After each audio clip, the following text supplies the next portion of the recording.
आज के क्लास में हम लोग कवर करेंगे जावा में दिस कंस्ट्रक्टर को। ठीक है, जैसा कि पिछले क्लास में हम आपको पढ़ाए थे क्या, कंस्ट्रक्टर ओवरलोडिंग। ठीक है, इसमें हम लोग अपने क्लास में मल्टीपल कंस्ट्रक्टर को रखते हैं अलग अलग टाइप का ऑब्जेक्ट बनाने के लिए एक ही क्लास का। ठीक है, जो ऑब्जेक्ट जैसा होना चाहिए उस टाइप का कंस्ट्रक्टर यूज करके मेरा एक ही क्लास का क्या बनता था, ऑब्जेक्ट बनता था। ठीक है, अब वहां पे क्या था कि कोई कंस्ट्रक्टर होता था कि आपके पास एक आर्गुमेंट ले रहा है, कोई कंस्ट्रक्टर हो रहा है 2 आर्गुमेंट ले रहा है, कोई कंस्ट्रक्टर 3 आर्गुमेंट ले रहा है। इस तरीका से काम चल रहा था।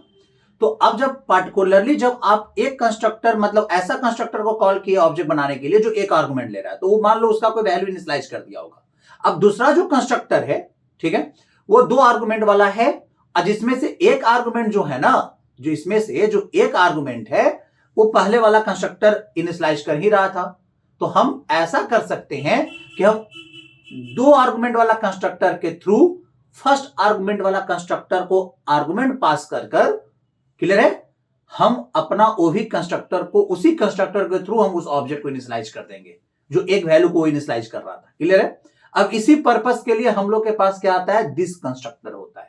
ठीक है, इसको हम लोग कंस्ट्रक्टर चेनिंग भी बोलते हैं। क्लियर है, जब एक ही क्लास में अलग अलग टाइप का कंस्ट्रक्टर हो जाए तो कौन सा कंस्ट्रक्टर किसी को कॉल करेगा, यहां पे आपके पास कौन आता है, दिस कंस्ट्रक्टर से ही यूज होता है। चलिए यहां पे स्टार्ट करते हैं।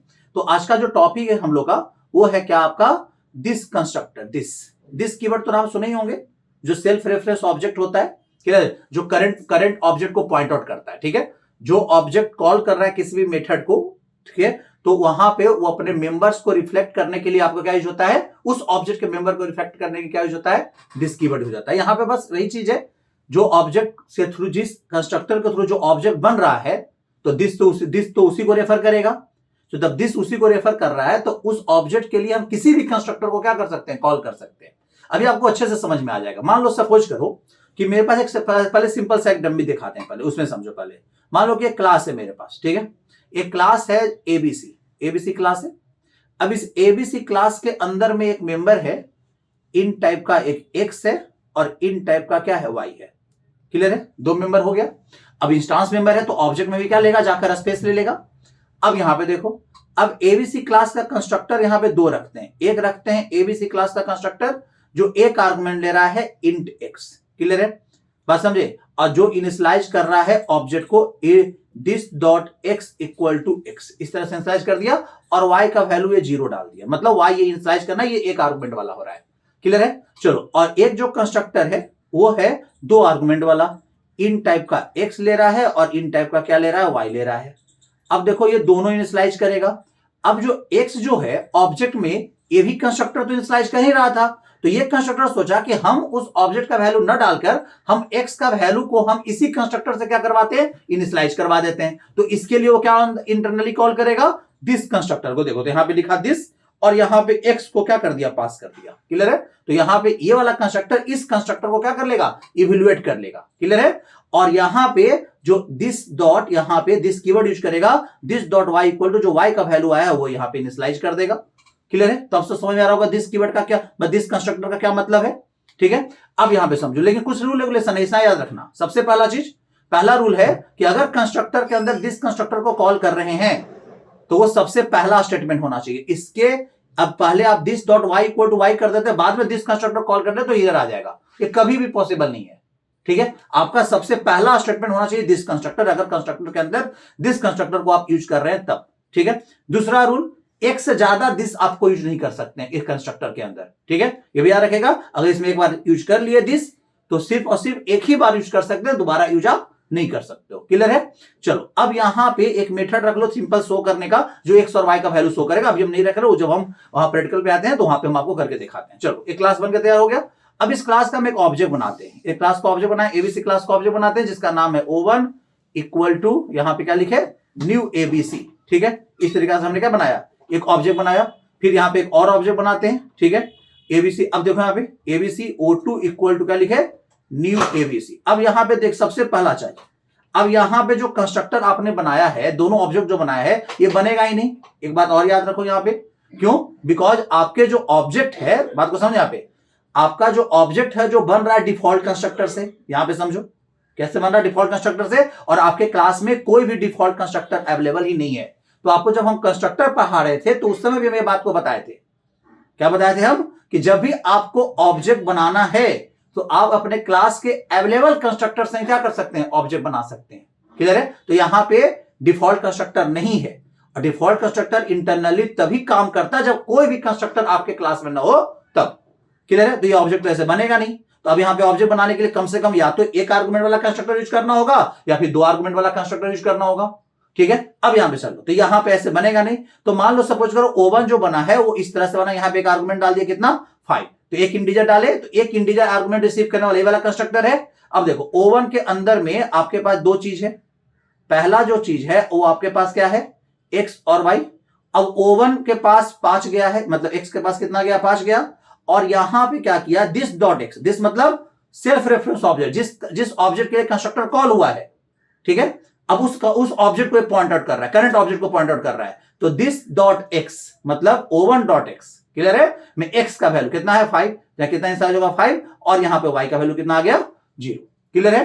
अब ये जो कंस्ट्रक्टर है, ये कंस्ट्रक्टर क्या करेगा कि ये 2 आर्गुमेंट से कॉल हो रहा है। यहां पे दिया मान लीजिए 10 और यहां पे दे दिया 20, 2 आर्गुमेंट यहां पे दे दिया। क्लियर है? अब ये जो कंस्ट्रक्टर क्या किया कि यहां पे x में आ गया 10, ये वाला कंस्ट्रक्टर से कॉल होगा, और यहां पे आ गया कितना? 20। यहां पे देख रहे हो? अब यहां पे दिस डॉट एक्स, ये जो दिस कंस्ट्रक्टर है ये आपको इस कंस्ट्रक्टर को ही क्या करेगा? कॉल करेगा।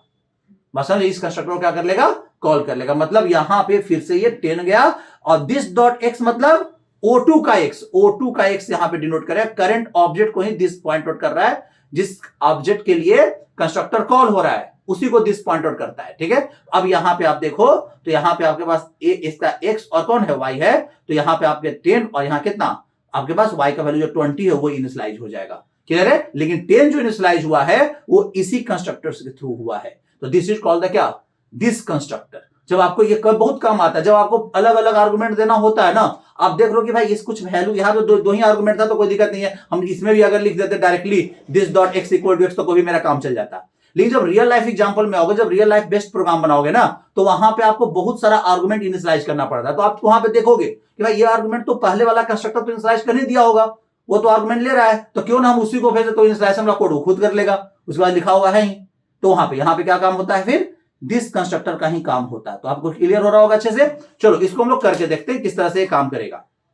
आ जाते हैं हम लोग अपने एडिटर पे। देखिए यहां पे हम एक प्रोग्राम ले लेते हैं न्यू फाइल में, और यहां पे हम रख लेते हैं क्या? दिस यहां रख लेते हैं, यहां पे दिस कंस डॉट क्या? डेमो डॉट जावा कर देते हैं, डॉट जावा। चलो अब यहां पे आ जाओ। यहां पे क्लास बना लिए, सिंपल सा क्लास बना लेते हैं। ठीक है? चलो यहां पे क्लास स्टूडेंट क्लास बना लेते हैं। ठीक है? अब स्टूडेंट क्लास के अंदर में हमें इन टाइप का रोल रखना है। रोल रख लिए। क्लियर? हर एक स्टूडेंट ऑब्जेक्ट के पास रोल होगा। स्ट्रिंग टाइप का क्या रखना है? नेम रखना है। नेम रख लिए। क्लियर है? और यहां पे स्ट्रिंग टाइप का इसका हम क्या रख लिए? कोर्स रख लेते हैं। कोर्स रख लेते हैं, कोर्स। क्लियर है? चलो तो 3 मेंबर हमने रखा है। ठीक है? अब यहां पे एक हम अपने क्लास में डिफॉल्ट कंस्ट्रक्टर रख लेते हैं। ठीक है? अब डिफॉल्ट कंस्ट्रक्टर जो ऑब्जेक्ट को इनिशियलाइज करेगा, रोल इक्वल टू यहां 0। ऑफकोर्स अगर डिफॉल्ट बनाओगे तो रोल आपका असाइन नहीं होगा, 0 हो जाएगा। क्लियर है? नेम जो है वो कुछ भी अननोन नेम हम यहां कर देते हैं। अननोन क्योंकि आपने आर्गुमेंट दिया नहीं है तो हमें आपका नाम पता नहीं था, इसलिए हम आपका नाम अननोन कर दिए। और कोर्स जो है यहां पे कर देते हैं, कोर्स जो असाइन करना था इसमें कर देते हैं क्या? कि अभी असाइन नहीं हुआ, not assign, not assign. Clear है? नॉट असाइन का यहां पे कुछ ऐसा कर लेते हैं। क्लियर है? चलो ये डिफॉल्ट कंस्ट्रक्टर का हो गया। अब एक कंस्ट्रक्टर इसके अंदर बनाते हैं। देखो यहां पे स्टूडेंट क्लास का कंस्ट्रक्टर बना लिए, और ये यहां पे इन टाइप का रोल ले रहा है। मतलब इस कंस्ट्रक्टर से बनाओगे तो उसका रोल असाइन हो जाएगा। मतलब यहां पे आपके पास this dot role equal to क्या रखेंगे? रोल, और बाकी कोई चीज असाइन नहीं कर रहे हैं। मतलब बाकी जो नेम वगैरह जो होगा वो यही वाला रहेगा। इसका ना कोर्स असाइन हुआ है और नेम भी अभी अननोन है। ठीक है? तो यहां पे हम इसी कॉपी कर लेते हैं। ठीक है? अब एक और कंस्ट्रक्टर हम यहां यूज कर रहे हैं। देखिए यहां पे इस तरीका से। अब यहां पे देखो, अब यहां पे समझो, यहां पे अब देखो, यहां पे ये कंस्ट्रक्टर 2 आर्गुमेंट ले रहा है। पहला आर्गुमेंट ले रहा है रोल, और दूसरा जो आर्गुमेंट ले रहा है वो ले रहा है स्ट्रिंग टाइप का नेम। ठीक है? स्ट्रिंग टाइप का नेम। अब यहां पे चाहते हैं आप कि इस कंस्ट्रक्टर से हम रोल को इनिशियलाइज कर ले, तो यहां पे ये न लिखकर आप यहां पे दिस कंस्ट्रक्टर को आप यूज करो और यहां पे पास कर दो रोल को। इस तरीका से, ठीक है। और नेम जो यहां पे आया है वो आप यहां पे नेम में पास कर दो, यहां लिख दो यहां पे दिस डॉट यहां पे नेम इक्वल टू, यहां पे क्या लिख देते हैं, नेम लिख देते हैं। क्लियर है। चलिए, और कोर्स तो मेरे पास आया नहीं है, एक और कंस्ट्रक्टर हम इसके पास रखते हैं यहां पे स्टूडेंट क्लास के पास एक क्लास का कंस्ट्रक्टर इन टाइप का जो रोल ले रहा है, ठीक है। अब यहां देखो, और फिर यहां पे हम ले रहे हैं क्या, स्ट्रिंग टाइप का क्या ले रहा है, नेम ले रहा है, और यहां पे हम दे रहे हैं क्या, स्ट्रिंग टाइप का कोर्स भी हम इसको दे रहे हैं, स्ट्रिंग टाइप का कोर्स भी हम इसको दे रहे हैं। क्लियर है। देखिए यहां पे आ गया। अब यहां पे देखो, अब यहां पे रोल और नेम कौन कंस्ट्रक्टर इनिशियलाइज कर रहा है, ये कंस्ट्रक्टर इनिशियलाइज कर रहा है ना, तो यहां पे दिस लगाकर आप दो चीज उसी को पास कर दो, रोल भी पास कर दो और नेम भी पास कर दो। बस आपको सिर्फ इनिशियलाइज करना है सिर्फ कोर्स को। क्लियर है। देखो देख रहे हो, फायदा देख रहे हो ना, क्योंकि हमें पता है कि वो दो आर्गुमेंट बोल नहीं रहा था, अब वो दो आर्गुमेंट वाला इसको जाएगा, वो एक आर्गुमेंट उसको भेज देगा, मतलब तीनों कंस्ट्रक्टर यहां पे क्या हो रहा है, यूज हो रहा है। ठीक है, इसी को बोलते हैं कंस्ट्रक्टर चेनिंग। क्लियर है। अब यहां पे देखो, अब यहां पे अगर इस बात को देखा जाए तो यहां पे सिर्फ और सिर्फ हमें दिस डॉट कोर्स को इनिशियलाइज करना होगा। ठीक है, यहां पे हम क्या लिखे, this dot course equal to, हम यहां पे कोर्स लिख देते हैं। ठीक है, चलिए आ गया यहां पे। चलो इस तरीका से हम अपने क्लास में इतना कंस्ट्रक्टर रख लिए। ठीक है, अब यहां पे एक वर्ड क्या रख लेते हैं, शो मेथड, जिससे आपको पता चल सके कि भाई ऑब्जेक्ट बना है उसका रियली में वैल्यू शो हो रहा है कि नहीं हो रहा है। ठीक है, इनिशियलाइज हुआ कि नहीं हुआ। चलिए, तो यहां पे प्रिंट कराने, तीन चीज को प्रिंट कराना होगा, सिस्टम डॉट आउट डॉट क्या, प्रिंटलन। ठीक है ना, हम एक साथ ही प्रिंट करा लेते हैं। देखो यहां पे हम प्रिंट करा लेते हैं सबसे पहले इसका रोल। ठीक है, तो रोल यहां पे प्रिंट करा लेते हैं, यहां पे रोल, फिर प्लस दे देते हैं, फिर स्लैश एन दे देते हैं, फिर प्लस दे दिए, यहां पे नेम को प्रिंट करा लेते हैं, फिर प्लस दे देते हैं, फिर स्पेस दे देते हैं, फिर प्लस दे देते हैं, और फिर यहाँ पे स्पेस मत दो, स्लैश एन लाइन क्या हो जाएगा, चेंज हो जाएगा, फिर आप यहाँ पे कोर्स को प्रिंट करा लो। चलो हो गया, सिंपल सा। चलिए आपके पास बन के तैयार हो गया कौन सा, यहाँ पे दिस कंस्ट्रक्टर हम यहाँ पे यूज किए हैं। ठीक है, ये भी एक कंस्ट्रक्टर ओवरलोडिंग का अच्छा एग्जांपल है। ठीक है, इसमें आप अलग अलग ऑब्जेक्ट बनाएंगे स्टूडेंट का। अगर आपको ऐसा स्टूडेंट का एडमिशन ले रहे हो जहां पे लग रहा है तुम्हें भाई अभी इसका ना रोल पता है ना नाम पता है, तो आप उसको डिफॉल्ट कंस्ट्रक्टर से बना दोगे। क्लियर है। अब यहां पे एक बात और हम बताएंगे आपको, लेकिन पहले इसको समझते हैं। देखिए यहाँ पे, अब यहां पे बात करते हैं, तो हम एक क्लास बना लेते हैं जिसमें मेन मेथड को रखेंगे, जिसका नाम रखेंगे दिस कंस। ठीक है, और यहां पे हम किसको असाइन करें, मेन को रख लिए। क्लियर है। अब हम स्टूडेंट क्लास का ऑब्जेक्ट बनाते हैं। देखो यहां पे हम स्टूडेंट क्लास का ऑब्जेक्ट बनाए। ठीक है, S1 equal to new student. Clear है, न्यू स्टूडेंट। अब ये डिफॉल्ट कंस्ट्रक्टर से बना होगा। अब इसके पास इसका रोल को बोलेंगे तो 0 आ जाएगा, नेम अननोन आ जाएगा, और इसका कोर्स नॉट असाइंड आ जाएगा। क्लियर है। देखो यहाँ पे S1 डॉट यहाँ पे क्या कर लो, शो को प्रिंट करा के करके देख लो। क्लियर है। देखो यहाँ पे आ जाओ, यहाँ पे आ जाओ CMD, और यहाँ पे रन करा लेते हैं अपने फाइल को। देखो यहाँ पे D ड्राइव CD, और यहाँ क्या लिखेंगे, जावा, क्या है आपके पास, प्रोग्राम, फाइल का नाम, फोल्डर का नाम ये है, और लिखेंगे जावा, और यहाँ पे फाइल का नाम है दिस कंस। ठीक है, डॉट क्या, जावा। ठीक है, देखो आ गया ना, यहाँ पे 0 अननोन और नॉट असाइंड आया, क्योंकि आपने इस ऑब्जेक्ट को किससे बनाया, डिफॉल्ट कंस्ट्रक्टर से बनाया।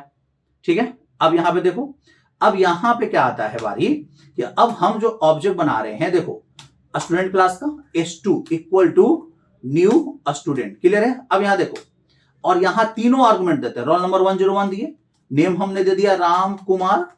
ठीक है, और यहां पे हम उसका कोर्स जो दे दिए, यहां पे दे दिए किसमें है, जावा में। क्लियर है। अब यहां पे समझो, अब यहां पे समझो, तो ये वाला ऑब्जेक्ट इस कंस्ट्रक्टर को कॉल करेगा। ठीक है, और ये कंस्ट्रक्टर जो है दिस कंस्ट्रक्टर को कॉल करके अपने क्लास में उस कंस्ट्रक्टर को खोजेगा जो दो आर्गुमेंट लिए हुए है। क्लियर है, जो कि ये है, तो यहां रोल और नेम जो 101 और राम कुमार आया है, वो इसको पास कर देगा, और ये क्या करेगा कि ये पास कर देगा किसको, जो एक आर्गुमेंट ले रहा है उसको पास कर देगा। देखो तब पे भी देखो यहाँ पे ये इनिशियलाइज सिर्फ कोर्स को किया है, लेकिन तो भी उसका S2 का रोल नेम और कोर्स तीनों इनिशियलाइज होगा। क्लियर है। यहां पे देखो, यहां पे हम क्या लिखते हैं, S2 डॉट यहां क्या रखे, शो मेथड को हम क्या करते हैं, कॉल करते हैं। देख तो क्या आ रहा है सही से, देखिए यहां पे आ गया ना, देख रहे हो 101 राम कुमार और कौन आया, जावा आया ना। क्लियर है, जो कोर्स इनिशियलाइज किए। तो अब तो समझ में आ रहा हो कि दिस कंस्ट्रक्टर क्यों और कब यूज करेंगे, जब कंस्ट्रक्टर चेन बनाना हो, लग रहा हो कि इस कंस्ट्रक्टर को उसको कॉल कर ले, इस कंस्ट्रक्टर को उसको कॉल कर ले। बस 2-3 पॉइंट याद रखना दिस यूज में, अगर हम इसको यहां नहीं यूज करेंगे, बाद में यूज करेंगे तो नहीं होगा। दिस हमेशा कंस्ट्रक्टर के अंदर सबसे पहला स्टेटमेंट होना चाहिए, पहला इंस्ट्रक्शन होना चाहिए। ठीक है, अब यहां पे समझो, अब यहां पे जैसे क्या हुआ कि जो S1 बना है, क्लियर है, S1 ऑब्जेक्ट बना, अब S1 का रोल 0 है, क्लियर है, S1 का नाम अननोन है। अब बाद में सारा चीज उसको पता चल गया कि भाई हमको रोल नंबर इतना देना है, कोर्स भी असाइन हो गया, नेम भी उसको असाइन हो गया, क्लियर है। तो अब अपना ऑब्जेक्ट अपने आप में चेंज करना चाहेगा ना। और आपको पता है कंस्ट्रक्टर हर एक ऑब्जेक्ट के लिए सिर्फ एक बार ही क्या होता है, कॉल होता है। अब S1 के लिए कंस्ट्रक्टर दोबारा कॉल नहीं होगा, क्लियर है। तो इस केस में क्लास के अंदर में मेथड रखा जाता है कि भाई जब आपको ऑब्जेक्ट बनने के दौरान आपका वैल्यू असाइन नहीं हुआ है, इनिशियलाइज नहीं हुआ, तो बाद में तो हो सकता है वो ऑब्जेक्ट क्या करे, इनिशियलाइज करे। तो हम यहां पे मेथड रख लेते हैं, ठीक है। जैसे मान लो यहां पे लिखे वॉइड, यहां पे सेट यहां पे क्या सेट डिटेल करके क्या रख लेते हैं, एक मेथड बना लेते हैं, क्लियर है। और सेट डिटेल मेथड को आर्गुमेंट देते हैं भाई कि इन टाइप का आपको रोल मिलेगा और आपको मिलेगा क्या स्ट्रिंग टाइप का नेम मिलेगा आर्गुमेंट में, और एक स्ट्रिंग टाइप का आपको क्या मिलेगा, कोर्स मिलेगा। ऐसा कुछ हम मेथड यहाँ पे असाइन कर लिए, क्लियर है, समझे। यहाँ पे हम इस तरीके से क्या कर लिए, असाइन कर लेते हैं। अब यहाँ पे देखो तो यहाँ पे जब ये मेथड को हमने क्या कर लिया, असाइन किया, तो अब यहाँ पे क्या होगा, यहाँ पे हम लिखेंगे क्या, देखो यहाँ पे लिखेंगे हम this dot role equal to roll, clear है। यहाँ पे देखो फिर लिखेंगे दिस, ठीक है, डॉट यहाँ पे क्या है आपके पास, नेम इक्वल टू नेम, ठीक है। और फिर आपका क्या है, दिस डॉट यहाँ पे क्या है आपके पास, कोर्स इक्वल टू, ठीक है, कोर्स इक्वल टू क्या लिखेंगे, कोर्स लिखेंगे, क्लियर है।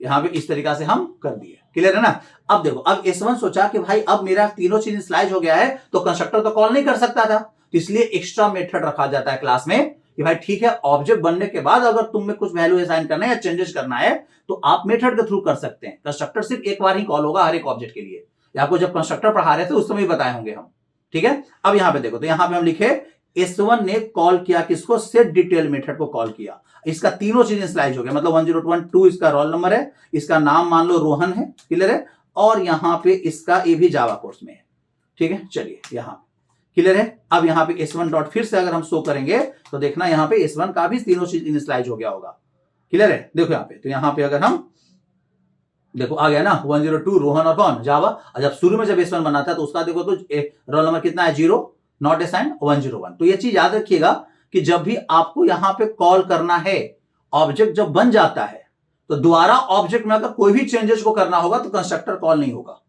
क्लियर है। तो आपको इसीलिए अपने क्लास में एक मेथड रखते हैं, तो आपको अच्छे से क्लियर हो गया होगा यहाँ पे सारा डिटेल को, ठीक है, कि आपको किस तरीका से आपने काम किया, दिस कंस्ट्रक्टर को कब यूज करेंगे, कंस्ट्रक्टर का चेनिंग कब बनाएंगे, इसमें आपको सारा चीज आपको मिल रहा होगा अच्छे से, ठीक है। चलिए इसको आप लोग प्रैक्टिस कीजिए, फिर मिलते हैं नेक्स्ट वीडियो में।